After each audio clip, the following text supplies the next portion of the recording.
All right, so this was the Trenton case done by Group 3, which had Anna, Connor, Jordy, and Skylar.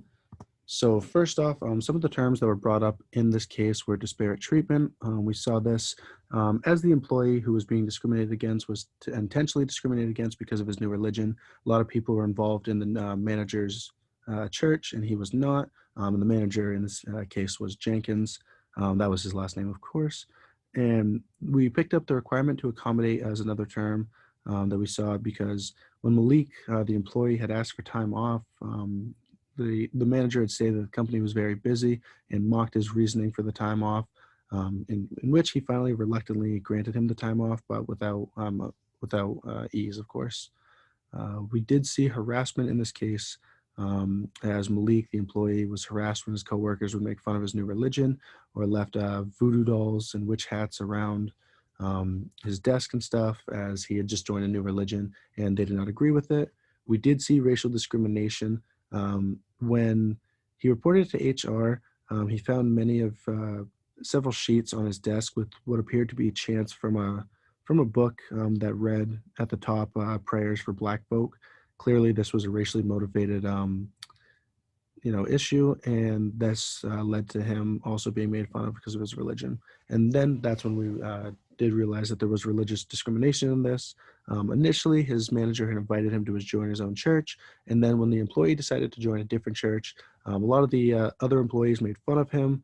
People weren't friendly and made all kinds of jokes to him about his religion, and his boss also was not respectful of his new changed religious name. So the next thing that we were asked to do was cite 2 to 3 specific laws that apply to the case and explain how they apply. And so what we saw was that one rule was employers may not treat employees or applicants more or less favorably because of their religious beliefs or practices. And this was related to the case because Malik was treated unfairly of his new religion. This was also related to unfair promotion requirements or different work requirements. These could have been definitely avoided if there were stricter requirements when interviewing Malik for the promotion, but that clearly wasn't done. Another rule that was broken, employers would have to take a step to prevent religious harassment for their employees. And in this case, Jenkins, his manager, was clearly aware of the harassment and only joined in to make it worse. So then we were asked to evaluate how Trenton has supported or failed to support its EEO policy. Some of the policies that they had were the first one, managers and supervisors at all levels have the responsibility to ensure equal employment opportunities. Clearly, Jenkins, who was Malik's supervisor, did not uphold the standard by continuously making fun of Malik for his religious beliefs, as well as other employees did. They also have failed to support by their policies under the harassment category, and this was harassment becomes unlawful when the conduct is severe enough to create a hostile work environment, and clearly people leaving things at his desk, making fun of his race and religion is definitely hostile. Under diversity in their EEO policy, they stated that they create a diverse work environment and create an inclusive space for employees, as well as value many different perspectives. This didn't seem to be the case, whereas pretty much every single employee was involved in the same church as Jenkins, who was the supervisor, and everybody there had the same perspective on things. So the next thing we were asked to do were identify multiple steps that operational management and HR could have done to avoid the problems.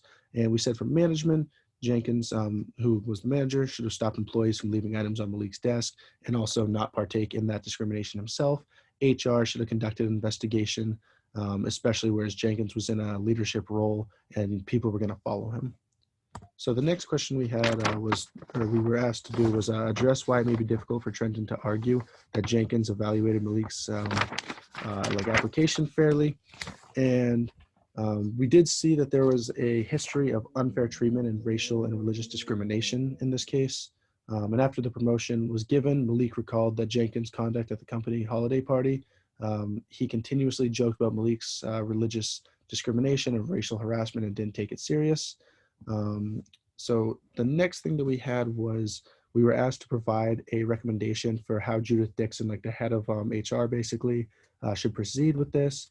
And what we said was not only should she do better training and go through more effective policies, but she should also keep like a detailed log of what every employee is looking for, and kind of set some boundaries there just so employees aren't asked by their managers to go join their church and that create a really weird environment when they don't join the church, or just any, anything related to religion or any protected area.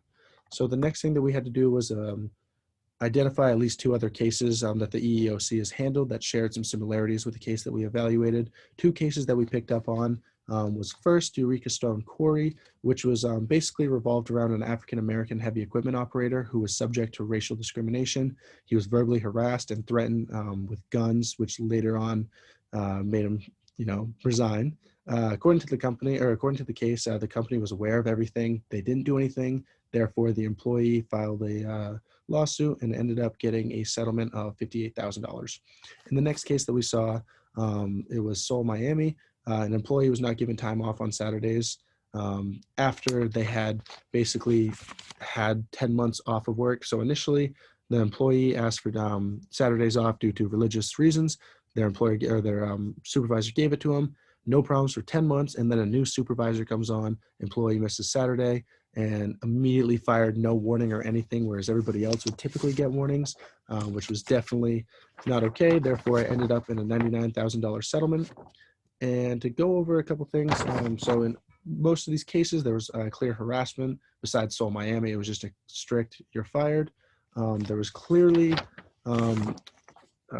protected classes that were relevant in this. In the Eureka Stone Quarry case, it was race. In Seoul, Miami, it was religion. In the Trenton case, there was race and religion. In the Trenton case, they reported this internally. In the Seoul, Miami case, they didn't have the opportunity to. And in the Eureka Stone Quarry case, they did. However, nothing was done in the Eureka Stone Quarry case. And in the Trenton case, HR held a meeting about it concerning the discrimination, and coworkers just stopped leaving items on his desk, but still treated him very differently. And to move on, the last question that we were asked to look at was, based upon the EEOC cases that we reviewed, describe the possible financial impact that Malik's case could have had on Trenton. And based on the EEOC cases that we reviewed, this could have been a huge financial impact on Trenton, whereas both of the other cases had only one area being discriminated against, either race or religion, and there was a $58,000 settlement and a $99,000 settlement. We truly believe this whole financial impact could have been bigger, whereas there would have been not only a settlement payment, but cost of implementation plans of how the company is going to bounce back from this could be expensive.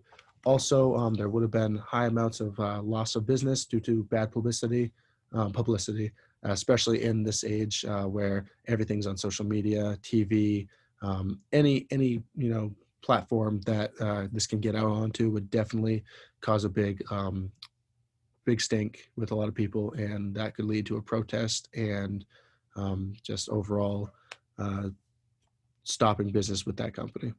So yeah, that was the end of our presentation.